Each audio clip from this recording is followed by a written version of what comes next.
우리 옆에 분과 인사 나누겠습니다. 잘 오셨습니다. 앞뒤로도 인사하시고요. 반갑습니다.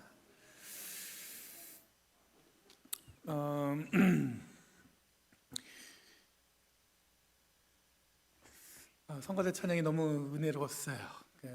제가 웬만하면 이렇게 얘기 안 하는데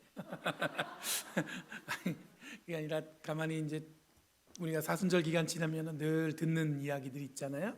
근데 그 듣는 이야기 속에 가끔씩 이게 불현듯 잊어버렸던 게 떠오른 듯한 그런 찬양을 불러주신 것 같아서 그런 생각이 들었습니다.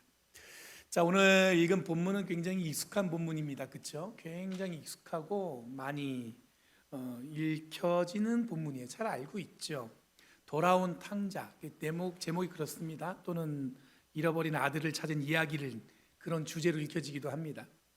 사실 우리는 탕자라는 이 둘째 아들이 돌아온 것이 어떤 그런 본문의 주제인 것처럼 생각하겠지만 실제로 오늘 읽은 11절이 이제 탕자 이야기면 1절하고 3절 구절이가 먼저 읽었는데 그 구절에 보면 오늘 탕자 이야기는 좀 우리가 알던 것과 다른 주제의 이야기일 수 있다는 것을 짐작해 볼 수가 있습니다. 그럼 개인적으로 오늘 읽은 구절에서 가장 주인공이 누구냐 하면은 저는 아버지가 주인공이 아닐까 이런 생각을 해봤어요. 왜냐하면 이 둘째 아들이 나름 파란만장한 삶을 살았죠. 굉장히 우리가 볼 때는 굉장히 그렇게 마치 내 이야기 같은 분들도 있을 거예요, 그렇죠? 그런 삶을 살았던 이 주인공 같은 둘째 아들이 아닌가 그런 감정이입이 될 수도 있겠지만 실제로는 여러분도 뭐냐면 이런 아들 돌아왔을 때 이런 아들을 온몸으로 받아주었던 그 아들을 생각하면서 아버지가 안아줬던 그 마음 그걸 생각해 보면 주인공이 아버지가 아닐까 이런 생각이 들었습니다. 우선 돌아온 탕자 이 둘째 아들의 이야기 이전에 예수님의 처한 상황을 한번 살펴볼게요. 1절과 3절에 보면은 1절부터 3절까지 말씀에 보면은 그 말씀을 좀 짐작할 수가 있어요. 어떤 상황이었냐면 세리들과 그 죄인들이 모두 예수의 말씀 들으려고 그에게 가까이 몰려들었다 이렇게 본문은 기록하고 있어요. 세리들과 죄인들이 예수님의 말씀을 들으려고 몰려들었다. 누가복음 15장은 의도적으로 세리들과 죄인들 그들이 예수께 몰려간 것을 하나의 긴장관계로 여러분들 이야기를 시작하고 있습니다. 2절에 보면 어떤 긴장관계냐면 구체적으로 보여줘요. 이 사람이 죄인들을 맞아들이고 그들과 함께 음식을 먹는구나. 그럼 이 구절을 통해서 예수님을 공격하는 자들이었던 이 바리새인들과 율법학자들이 왜 예수님께 불만을 품었는지 그리고 예수님이 뭐가 문제인지를 갖다가 드러내 보이는 구절이 바로 고개의 장면에 나오는 거예요. 예수는 누구하고요? 죄인들과 함께 먹는구나. 요즘 우리는 이게 지금 우리가 살고 있는 시대는 이 자기의 목소리를 내는 것을 주저하게 만드는 시대라고 이야기합니다. 공개적으로 내가 어떤 생각을 가지고 있는지 또는 어떤 방향으로 삶을 살려고 하는지에 대해서 이야기하면은 뭐가 일어나냐면 옛날에는 그렇군요 이러는데 이제 그렇지 않대요. 갈등이 일어난다는 거예요. 어떻게 그렇게 생각할 수 있냐. 또한 어떤 방향으로 삶을 살려고 할 때 이 갈등이 일어나는 이유는 뭐냐면 자기의 생각을 표현하는 것을 그런 거 이유 때문에 표현하는 것을 자제한다는 거예요. 자꾸 이야기하지 않으려고 그러고. 그래서 여러분들 뭡니까? 서로 만나면은 서로 자기 생각을 얘기하기보다 그냥 그 언저리만 맴돌다가 이야기를 마무리한다고 합니다. 우리가 어떻게 보면 최대한 자기의 생각을 표현하는 것을 자제하는 것이 지금은 마땅한 것처럼 보여지지만 한편으로는 이게 필요한 것처럼 느껴져요. 근데 한편으로는 말을 아끼고 중립적으로 보이는 노력은 결국 상황을 더 악화시킬 수 있는 것이 아닐까 이런 생각도 들었습니다. 여기에 생각이 또 다르면 어떤 이야기가 펴지냐면 뭐예요? 이 사람은 나랑 생각이 다르니까 적 또는 함께 말을 섞을 수 없는 존재라는 어떤 극단적인 이 평가를 하는 시대에 우리가 살고 있다는 얘기예요. 그러다 보니까 생긴 이 부작용으로 우리는 더욱더 관계하는 게 침묵, 되도록이면 말을 안 하고 서로가 공감하는 얘기. 그래서 뭘 얘기합니까? 드라마 얘기하는 거죠. 드라마. 봤어? 이러면서 이제 우리가 함께 공감할 수 있는 정도 그거 갖고 우리가 서로 갈등하지 않을 것 같은 이야기들만 나눈다는 거예요.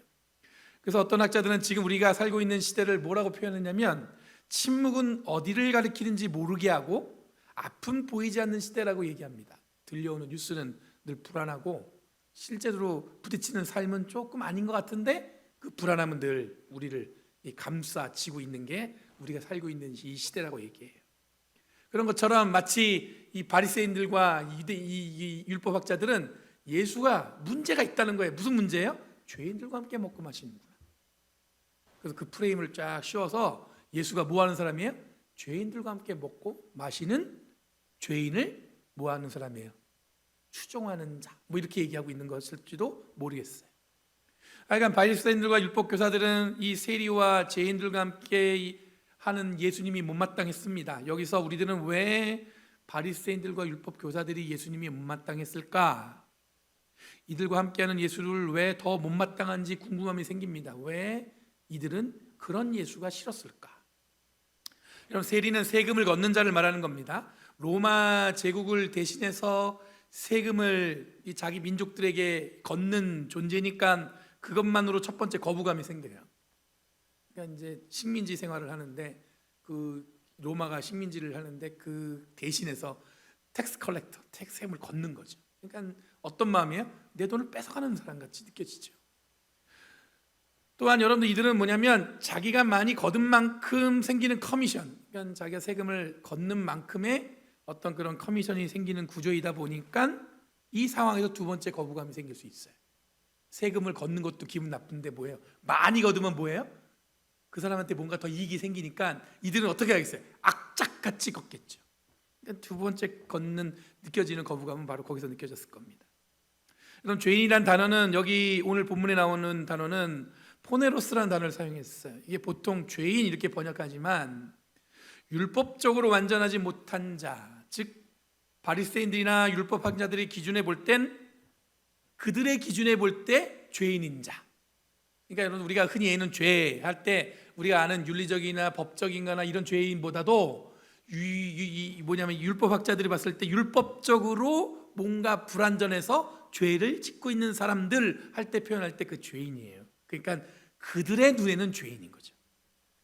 이런 이유로 바리새인들과 율법학자들은 세리와 죄인이 예수와 함께 있다는 것이 불편했을 것입니다. 바로 이런 상황에서 3절에 보면 예수님이 이 모든 현상, 이 사람들의 반응을 알고 어쩌면 이해할 수 없다는 듯이 내비친 그들의 속내를 잘 파악하시고는 뭐라고 말씀하시냐면 예수님께서 그래서 예수께서는 그들에게 이 비유로 말씀하셨다 이렇게 돼 있어요. 그러니까 그들이 그렇게 생각하는 걸 알고 있어요. 그렇기 때문에 예수님이 지금 뭐라는 거예요? 비유로 말씀하셨다 그러는 거예요. 첫 번째 비유는 되찾은 드라크마의 비유입니다. 오늘 읽은 중간에 띄어먹은 곳이에요. 잃어버린 드라크마, 동전에 대한 이야기예요. 돈. 두 번째 이유가 바로 뭐냐면 잃어버린 둘째 아들에 대한 비유입니다. 예수님이 전하신 이 비유의 내용은 명확합니다. 잃어버린 드라크마를 찾기 위해서 여인이 온 집안을 찾을 때까지 뒤집니다.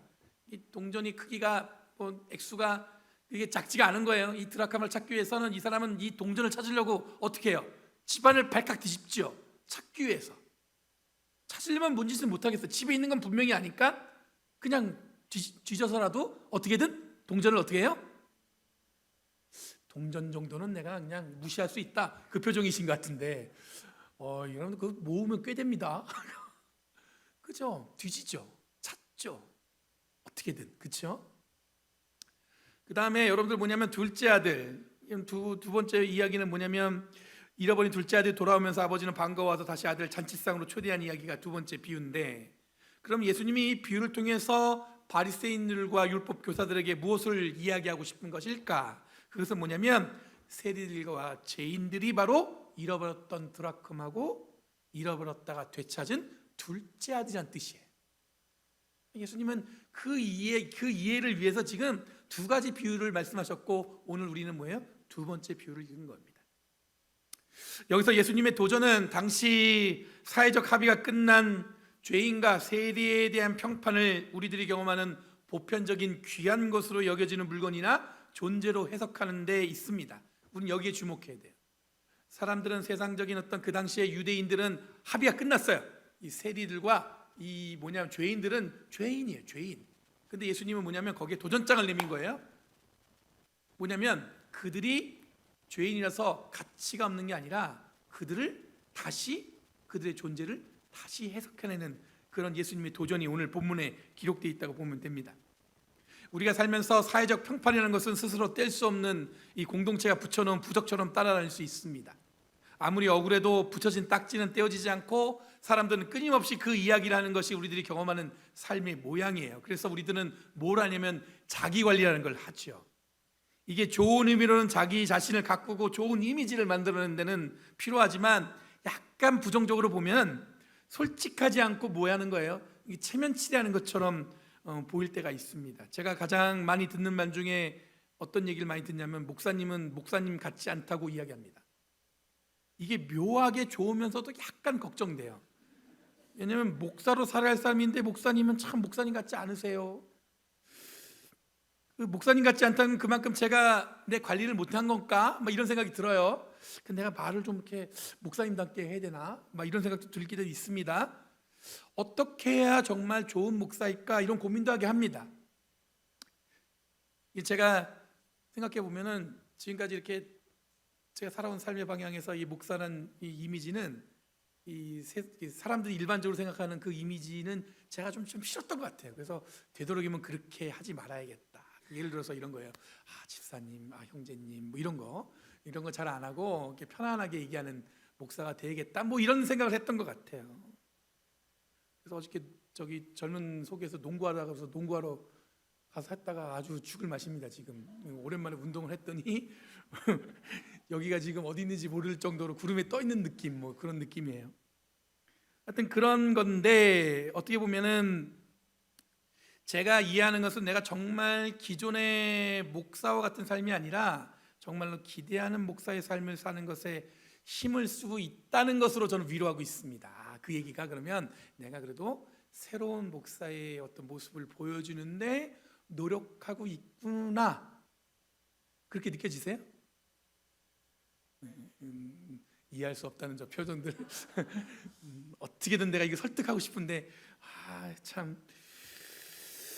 하여간 오늘 본문에서 예수님이 전하는 비유는 그 당시 사람들이 지닌 보편적인 의식을 깨트리고 진정으로 하나님이 무엇을 기대하고 있는지에 대한 이야기를 하고 있다는 점을 위해서 우리가 좀 이렇게 주목해야 될 것 같아요.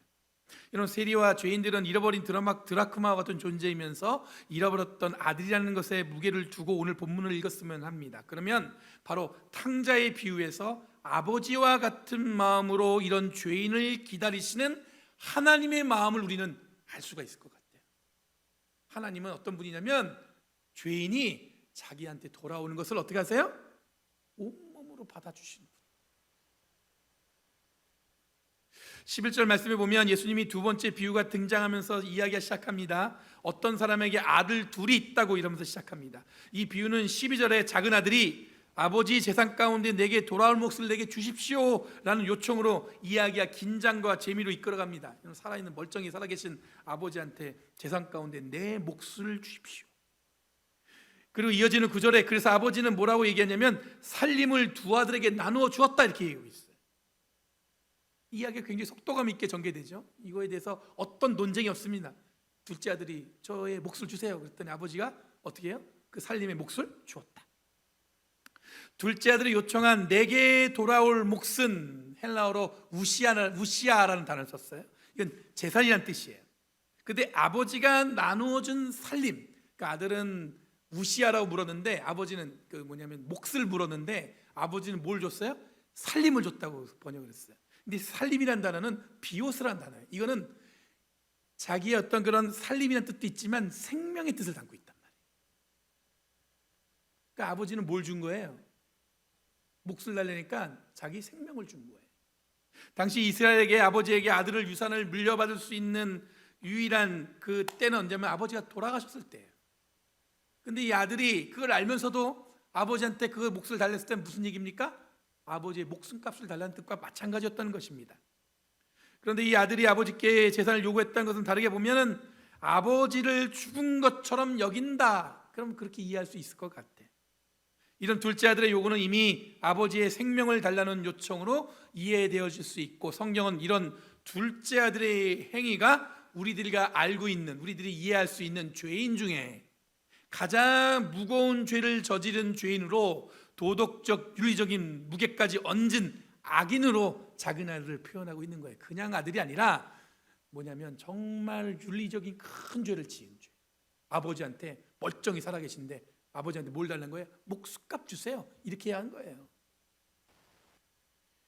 본문은 이런 아들이 보기 좋게 멀리 지방을 떠나서 13절에 보니까 거기서 방탕하게 살며 재산을 낭비하였다 이렇게 기록하고 있죠. 이는 보기 좋게 그 삶이 어떻게 되고 있는 겁니까? 망가짐으로써 비유의 이야기는 통쾌하게 사람들의 주목을 이끌게 됩니다. 그럴 줄 알았다 이놈. 그러더니 저 멀리 가서 뭐하고 있는 거예요? 방탕하게 살면서 삶이 어떻게 해요? 망가지고 있어요. 이어지는 14절에서 16절에 보면 이런 작은 아들이 어디까지 삶이 추락했는지 보여줍니다. 다른 사람에게 몸을 의탁해야 했고 돼지를 치면서 돼지가 먹는 쥐염 열매라도 먹고 싶은 심정인데 아무도 그 둘째 아들한테 먹을 걸 주는 사람이 없었다 이렇게 이야기하고 있어요. 아무도 도와준 사람이 없다는 얘기예요. 보기 좋게 아버지의 생명을 끌어안고 가출한 작은 아들의 실패는 이야기를 듣는 이들에게 당연한 결과로 느껴집니다.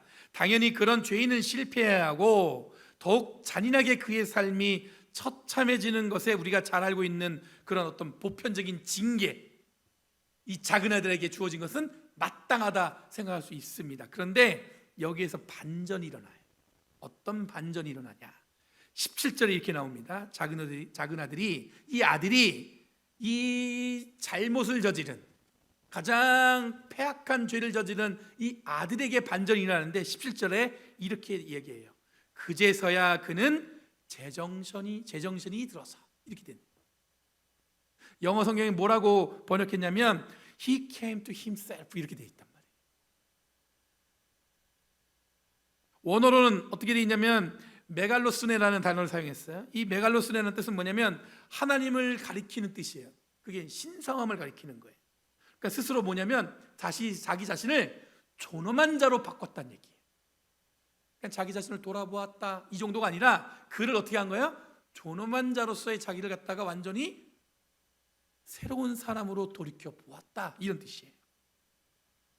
그럼 무례하고 개념 없고 죄인 중에 죄인의 모습인 아들이 지금 뭐라고 이야기하냐면 하나님께로 돌아가자, 스스로 존엄한 자로 돌이켰다는 것입니다. 그리고 내 아버지의 그 많은 품꾼들에게는 먹을 것이 남아도는데 나는 여기서 굶어 죽는구나. 내가 일어나서 아버지에게로 돌아가서 이렇게 말씀드리겠다. 아버지, 내가 하늘과 아버지 앞에 죄를 지었습니다.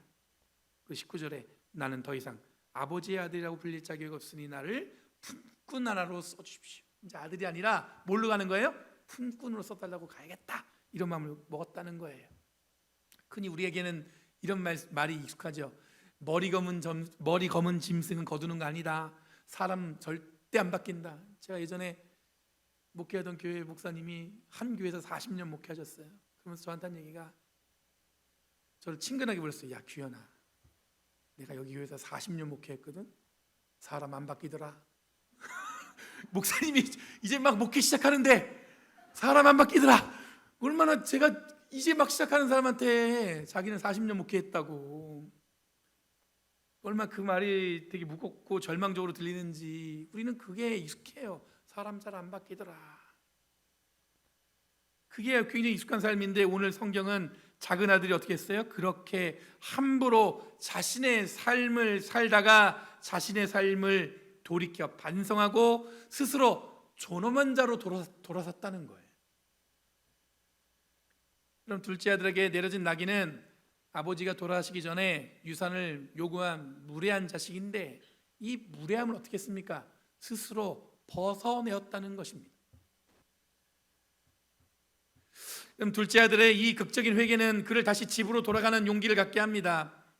아버지의 아들이 아닌 품꾼으로 살기로 작정하고 길을 나선 것입니다. 20절에 보니까 이 작은 아들이 먼 거리에 있는데 그의 아버지가 그를 보고 치근히 여겨서 달려가 그의 목을 껴안고 입을 맞추었다고 기록하고 있어요.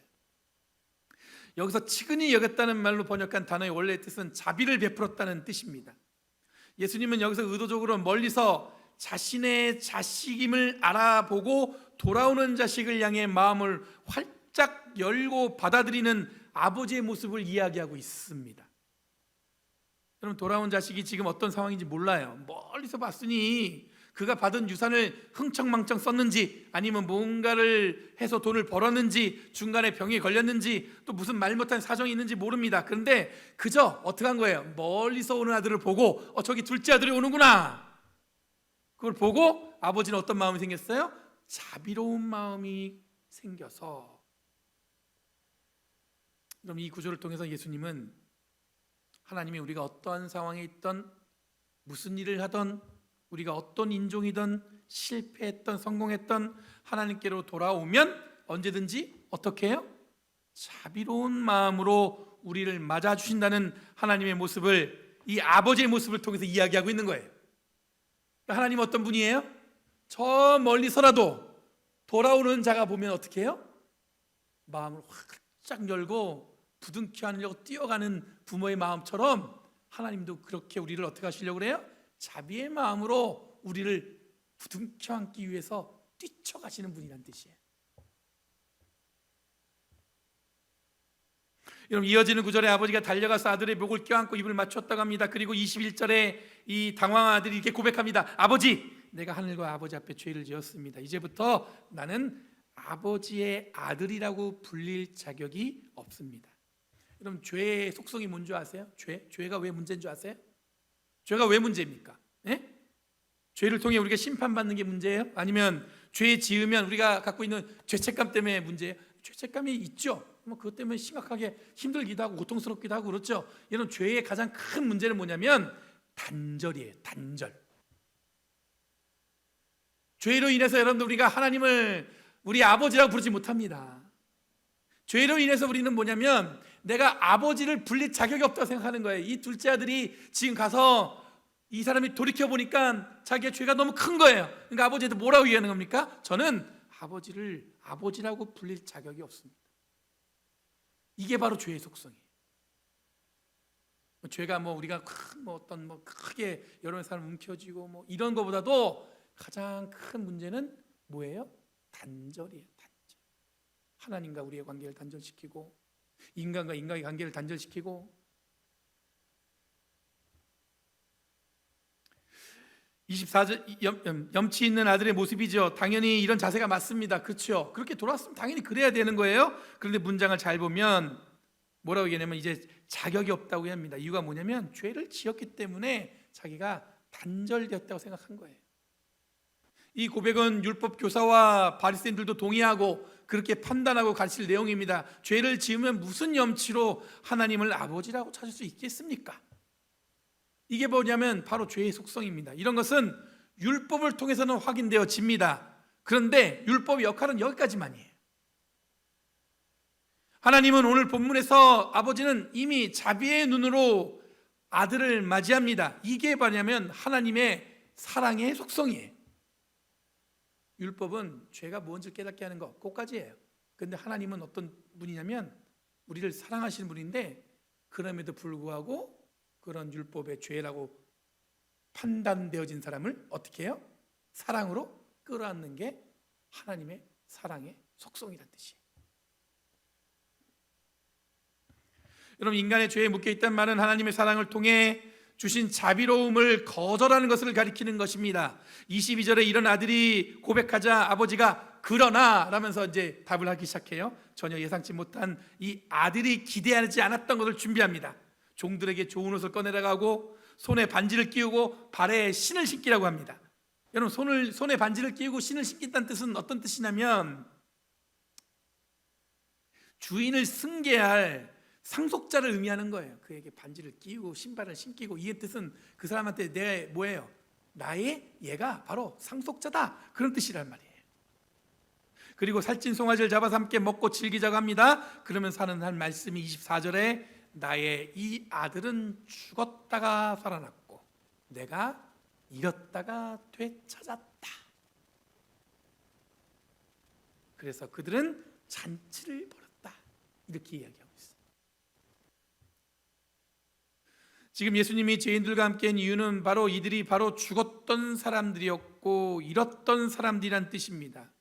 그들이 다시 살아나고 되찾게 하는 것이 예수님이 하실 사역의 뜻이라는 거예요. 다르게 표현하면 바리새인들과 율법학자들이 그렇게 간절히 지키려는 율법의 방향도 여기에 있다는 거예요. 자기들이 잘 알고 있다고 하지만 하나님은 여러분 그 너머에서 사랑하심으로 우리를 어떻게 하는 거예요? 끊임없이 마음을 활짝 열어 자비의 눈으로 우리를 어떻게 하시는 거예요? 끌어안는.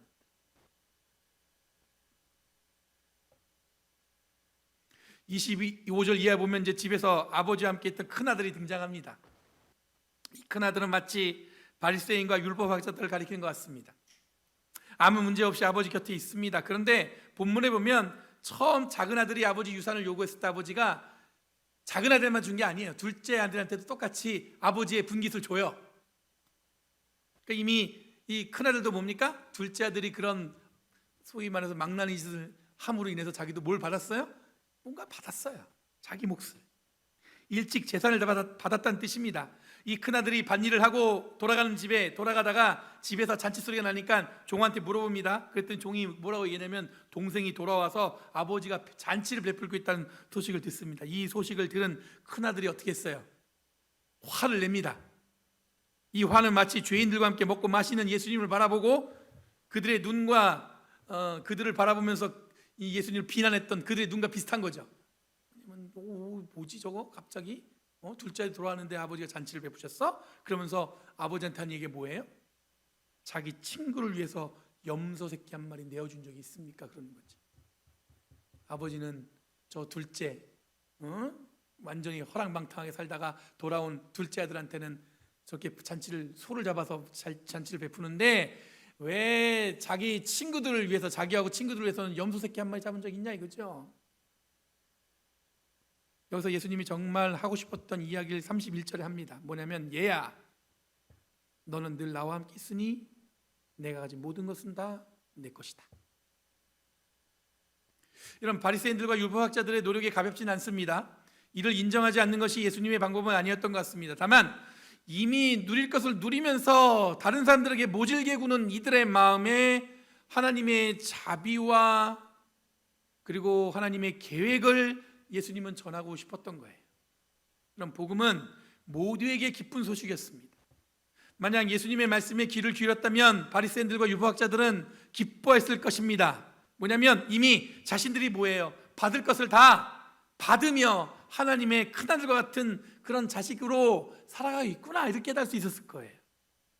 세리들과 죄인들도 기뻐했을 것입니다. 죄인이라고 하나님께 나아가지 못할 줄 알았는데 하나님의 은혜는 생각보다 크고 위대하시고 자비로우시구나, 이런 하나님을 우리가 몰랐구나, 내가 구원받았구나 라고 기뻐했을 거예요. 여러분, 예수님이 기대하는 삶은 하나님의 자비와 사랑 앞에 모두가 즐거워하고 기뻐하시는 삶이었습니다. 뻔한 이야기입니다. 잘 아는 이야기죠. 그런데 그 안에 내용들은 가볍지가 않습니다. 예수님은 바리새인들과 율법학자들과 같은 첫째 아들, 그리고 세리들과 죄인들과 같은 둘째 아들, 이 모두를 사랑하시는 아버지 하나님에 대해서 이야기하고 있는 거예요. 이것이 우리들이 이해해야 할 탕자의 이야기입니다. 그럼 예수님은 세리들과 죄인들과 함께 어울리면서 하나님이 마련할 반전을 기대하셨습니다. 이것이 예수님의 사역의 방향이었습니다. 우리들 머릿속에는 경험과 보편적인 판단으로 나름대로 합리적인 방향을 따라 살아가고 있다고 확신하며 살아가고 있죠. 보편적인 합의로 결정난 것은 바꾸는 것이 어렵고 이미 결정된 것을 반복하는 것은 쉽지 않다고 생각합니다. 번복하는 것은 쉽지 않다고 생각합니다. 하지만 복음은 이런 결정난 것을 부끄럽게 하며 전혀 예상치 못한 곳으로 이끌어가는 것이 예수님이 선포한 복음의 방향인 줄 믿습니다. 여러분, 둘째 아들이 회개하는 것은 예상치 못한 반전이었습니다. 그리고 자비로운 마음으로 기꺼이 아들을 받아들이는 아버지는 우리가 기억해야 할 하나님의 자비로운 모습입니다. 그러면 우리들의 삶의 방향도 정할 수가 있습니다. 이미 정해진 것처럼 살지 마시고 돌이키면 새로운 삶으로 나아갈 수 있습니다. 여러분 머릿속에 이미 정해진 것이 있다면 그것도 다 하나님께서 마음 먹으시면 그 모든 것들 다 어떻게 할 수 있어요? 변화될 수 있어요. 다른 사람에게는 마땅하도만 생각하지 마시고 스스로에게도 자비와 은혜의 문을 활짝 열어서 서슴없이 하나님이 마련한 그 길에 내 삶이 주어졌다는 고백을 하는 저와 여러분이 되길 원합니다. 저는 제가 구원받은 이유도 분명히 하나님께서 둘째 아들과 같은 마음으로 저를 사랑해 주셨기 때문이라고 저는 믿어요. 마찬가지로 여러분 첫째 아들 같은 분들 계시죠? 나는 어릴 때부터 모태신앙으로 지금까지 한 번도 빼먹지 않고, 그러면서 다른 사람들 보이면 뭐예요? 부족해 보이죠? 그렇게 생각하지 마시고 마음을 활짝 열어, 하나님은 그럼에도 불구하고 어떻게 하신다고요? 활짝 사랑의 마음을 열어놓고 누구든지 구원받기를 원하신다. 저희 교회가 열린 교회잖아요. 하나님의 활짝 열린 사랑을 우린 기대하며 살아가는 거예요. 그 기대 속에 뭔가 마음을 다해 우리의 삶을 헌신한 저와 여러분 되길 간절히 바랍니다.